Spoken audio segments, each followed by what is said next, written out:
Hello everyone, this is Jeremy Malfay. I'm with Fundamental Tennis.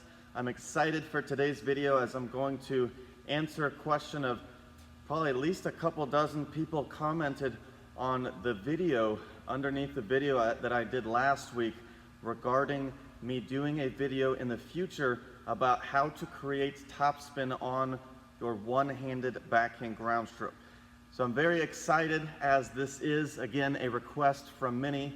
So I'm happy to give you the answer, and again, feel free to comment with what questions you have or what you'd like me to talk about in my future videos. So this video is all about the one-handed backhand, how to create topspin. However, most of the things I'm going to talk about apply to the forehand and the two-handed backhand. But one thing that's a little bit different with the one-handed backhand, or I should say something that many players don't know, and let's first talk about, we know we need to swing low to high to create topspin.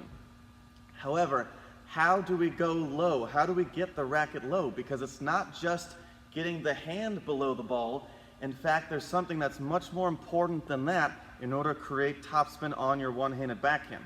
And that is your dominant shoulder needs to rotate counterclockwise in order to get your racket head to drop below the level of your hitting hand. I talked about it in last week's video when I talked about forehand and two-handed backhand. It's not enough to go low to high.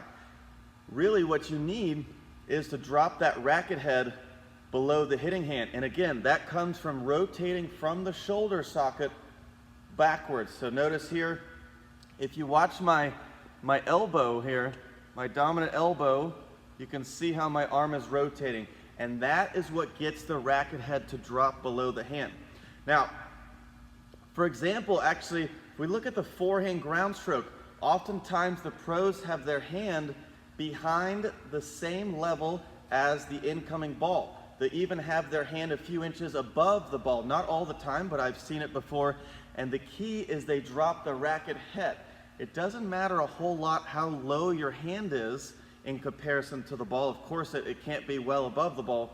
The key is you need to rotate that shoulder backwards. I'm talking specifically again about the one-hander. So the number one way to create topspin for your one-handed backhand, don't just think low to high. You need to think to rotate your dominant shoulder backwards so that the racket head goes below the level of the hand. A great visual is to think to point the butt cap of the racket somewhat towards the ceiling, as you can see here. This is, of course, the butt cap that I have a head brand racket, so you see the arrow pointing up or down. So point that butt cap towards the ceiling is a good visual, okay?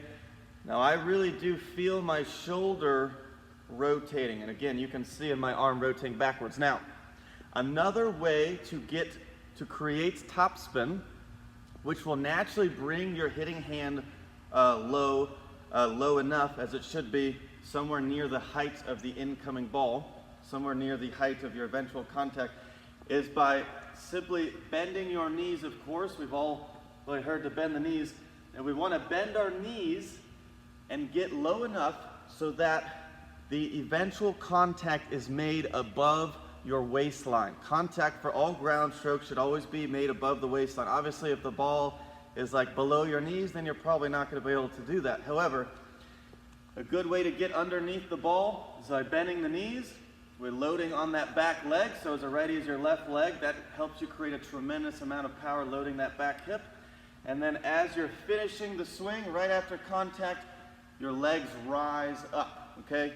By the way, I almost forgot, I'm going to give you two topspin killers for your one-handed backhand, which is also very similar as the forehand and two-handed backhand. So I'm going to give you the two reasons why players do not get topspin, which are a little bit, could be a little bit different as to what I'm telling you now in terms of how to create topspin. So we talked about obviously rotating the shoulder backwards to let that racket head drop below the hand, because that's even more important, I feel, than how low your hand is. And the second thing I talked about is that visual of pointing the butt cap towards the ceiling. So once I'm here, I drop that racket head. Now it's really important, I'll give you a bonus tip here, the left hand, your non-dominant hand, needs to stay on the throat of the racket until your racket has finished its racket drop. This will help allow you to drop that racket head below your hitting hand. So for example, if I take my left hand off too early, if I take my left hand off the throat too early, very oftentimes I'll see players hit quite flat and they don't get that racket head to drop below the hitting hand. So the left hand, see, my left arm is bent, and then as I'm dropping the racket, my left hand is helping assist the racket head to drop. So you notice how my left arm is straightening, my left elbow goes towards my rib cage to help secure this racket head drop, okay? So we also talked again about to get the hitting hand below the level of the ball or near the incoming ball's level of the incoming ball. We want to bend the knees, and then in many cases we want to rise up, okay? So that's going to help you get some extra rotation on that ball. So the biggest one I want you to try out though is taking that hitting shoulder, rotate it backwards. That's going to really help you to create a tremendous amount of racket head speed, and of course get that, that's the low to high. We know to get topspin we want to swing low to high. Now, topspin killers. What is it that so many players do on their one-handed backhand and really on the forehand and even sometimes the two-handed backhand? What is it that prevents you from getting the topspin? What is it, something that you could do in that even if you do everything I say in this video, you still won't be able to get topspin because you have one of these two topspin killers. Now, the first topspin killer, this is especially important on the one-handed backhand. When you swing forward and up, it's important that during the contact phase, you keep your racket or your hitting hand on a straight line as much as possible and as long as possible. If you swing across too early, meaning you don't go out and up as much as you can before going across, if you go across too early, then you're going to create side spin because you're swinging to the side, so the ball will spin sideways. So we want to make sure, again, we go out and up as much as you can before you come across. So you can only go out and up so far. So once you've reached that point, then of course you're going to come across. But if you swing across too early, so if as I'm hitting, I'm already starting to come across, then you're certainly not going to get topspin. You're going to hit it low, you're going to hit it flat, and there's going to be a lot of inconsistency hitting it just past the base or hitting it into the top of the net. Now the second big ticket item in terms of what is this other topspin power killer? What is it that makes the ball actually often fly long? And that is if the hitting shoulder does not rotate clockwise. So if it doesn't rotate the opposite direction as it did earlier, we talked before to get the racket drop, you want to rotate the hitting shoulder backwards. Now, in order to align the strings at contact, of course, we want the strings at this angle. We don't want the slice, this would be for a slice maybe. We don't want the strings slightly open when hitting a topspin backhand. What makes the angle of the strings the way it is at contact? How can we control the angle of the string? This is of course extremely important because the racket face angle largely determines where the ball will go, especially in terms of the height. The rotation of the dominant shoulder, rotating clockwise, is what aligns the strings at this level here. You can see how my strings are not open and they're not closed. Now, if I rotate from the hitting shoulder too late, look what happens to the racket face. The strings open, so it's important that we rotate the hitting shoulder socket backwards, and then in the forward swing, we need to make sure we're rotating it somewhat during that contact phase, and then certainly into the follow-through, okay?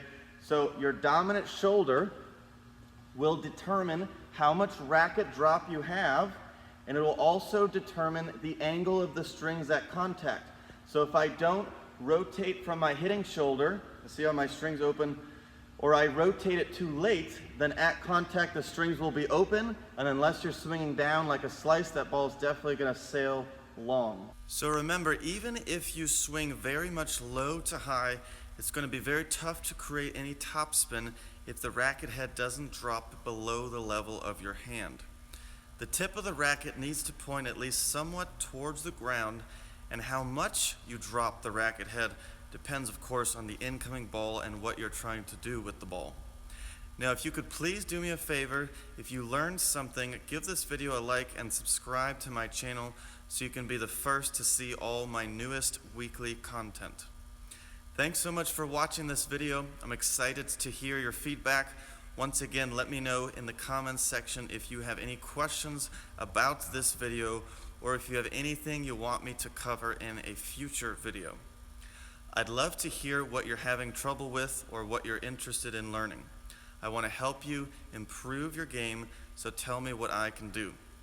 By the way, I just released a new and free serve training series that will show you one simple tip to fix your toss forever.